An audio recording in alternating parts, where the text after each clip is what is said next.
Hello, Fleshy.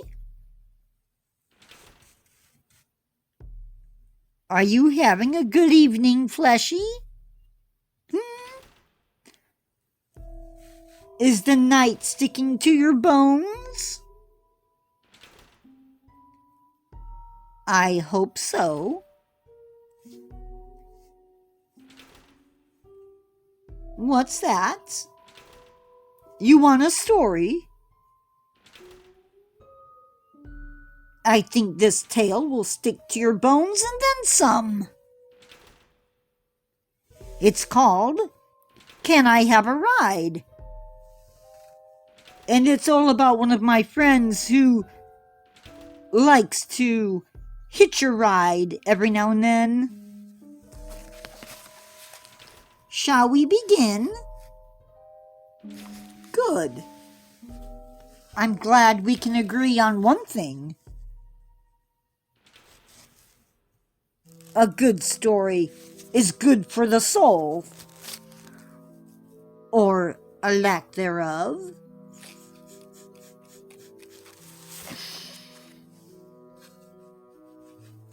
Let's begin.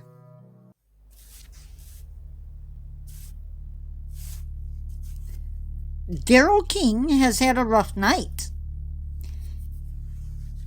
He got to work around 9 a.m., and now that it's 4 a.m., he's on his way home. He's new to the area, so the stories and legends of the place are unknown to him. Otherwise, I can guarantee you, he wouldn't be coming down Watkins Drive. All he knows is that it knocks 10 minutes off his time. Still, he's never felt quite comfortable taking this route. But 10 minutes is 10 minutes. Watkins Drive starts in a business area. Then it has a few houses on it, and then a forest, and then a small graveyard, and another home just before an intersection, and a diner. It's when he enters the forest till he gets past the diner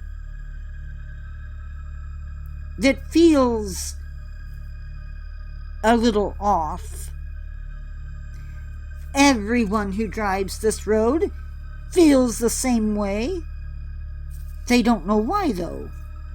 The reason for the unease comes in the form of multiple accidents, and one particular hit and run. An event that left a stain on the earth, and ever since, she has been here.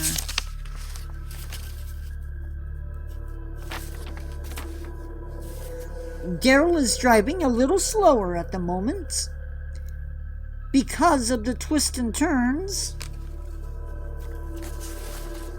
that are on the road. He's not too far into this trip when he sees something that just isn't right. There's a young lady out walking along the road. She looks like she might be 14 or 15 with dark brown hair.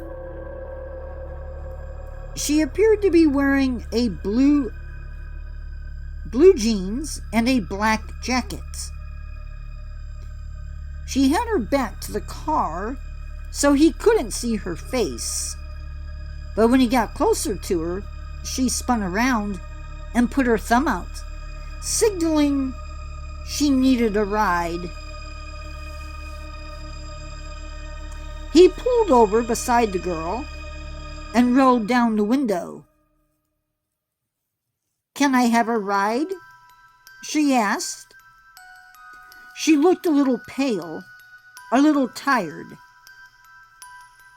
but all she wanted was a ride home.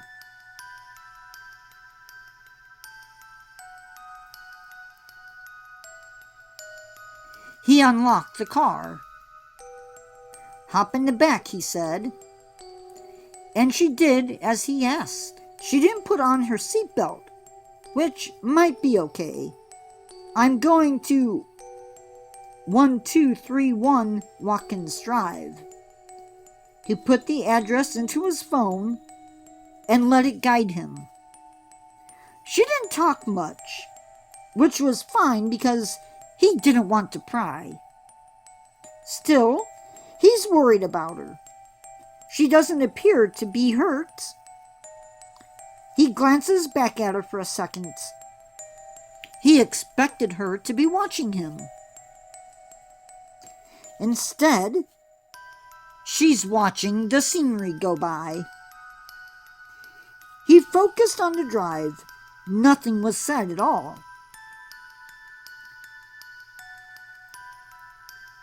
Her eyes were still focused on what was outside the car,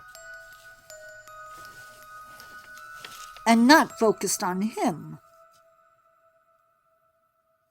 Which was odd, he thought, since he thinks that one would want to know what the driver was up to. "Are you okay?" he asked, trying to figure out why she was out at night.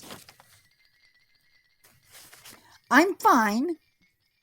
I just want to go home," she said, still looking out the window. He wants to go home. They are within 3,000 feet from the cemetery. A weak smile appears on her face, and as they pass the cemetery gates, she fades away. Sort of like I do at the end of a story. Leaving the car without him noticing. Just another 3,000 feet will put him at her destination.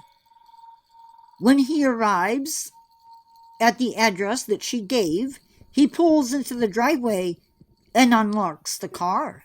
"Well, you're here," he says, as he looks back into the back seat, only to find out that she's gone. He doesn't want to stick around, though. He's literally shaking. Poor man. Maybe he'll want answers in the morning, or maybe he'd like just to have some closure. The more he thought about it, the more he wanted to just forget about it. And just to be on his way and go home.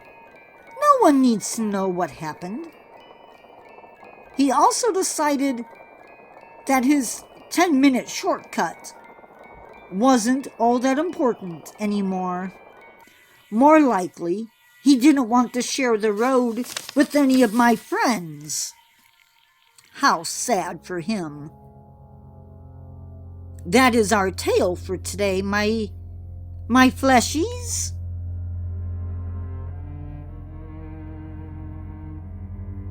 Now, if you enjoyed this little jaunt down Watkins Drive, why not subscribe so you can hear my next story, which I'm sure will be even more fun than this one. It's called Broken. If you enjoyed this little jaunt down Watkins Drive, give the tale a like. Leave me a comment, and I promise you I'll answer. Isn't that nice of me? And if you ask me a question, I will personally answer you back. Or maybe I'll have one of my friends do it for me. You just never know. But for now, you need to get back to sleep. And I have other things to kick around Goodbye, fleshies. Have a good evening, fleshies. Goodbye.